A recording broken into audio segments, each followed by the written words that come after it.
Welcome to the discussion. My guests today are Jill Singer, Vice President for National Security at AT&T Public Sector. Jill, welcome to the program. Thank you. Thanks for having us here. And Richard Durand, Client Vice President for National Security, AT&T Public Sector. Richard, welcome to the program. Thanks, Jason. Glad to be here. Maybe let's talk a little bit about cloud. It's commonly known as a service model. We see that platform as a service, software as a service. There's other things as a service. And I think that's one of the driving pieces of iSight. But at the same time, is that the, if you will, as we look to the future for the national security IC community, is this model, if you will, their main path, not about only, but main path? Richard? I think it's going to be multiple paths, Jason. It's really going to depend on the mission. I think, flexibility is going to be important. I think some of our national security customers are more than willing to outsource and go with a complete managed service model. Many others still have their, I'll call them purpose-built networks, maybe where the government owns the network assets, where they're going to continue to have to use a hybrid model of some sort where they bring, they use some of the best benefits of managed services, whether it be SLAs, managing the OpEx expense, and really hitting those key service delivery metrics that the customer wants.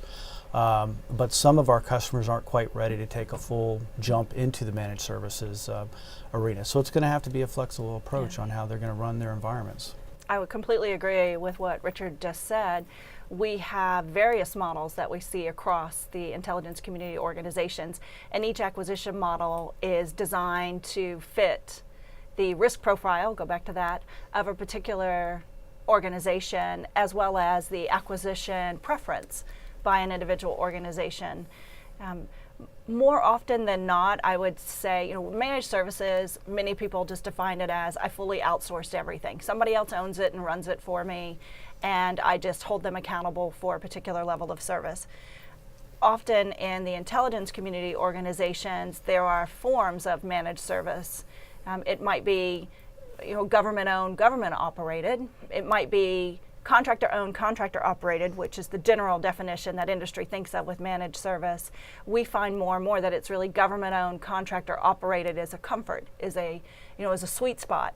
A sweet spot that an intelligence community organization can get to, where the government still has extreme levels of control over the assets, still owns the global network environment, but they look to qualified contractors who can help them with the architecture, with the engineering, the design, the implementation, and even the operation of a network. I think our approach in the national security segment of AT&T is to recognize that each of our customers is unique, and to make sure that we are talking with them about acquisition approaches or operating models for networks and other IT infrastructure that respond well to the requirements, the needs, and the priorities of each individual agency. We're not running around with a cookie cutter saying it's only this way. We're really listening to them, and I think we have a great understanding, Richard and his team and the other teams in national security, we have a great understanding of the buying approach by each individual agency and our ability to deliver to them a solution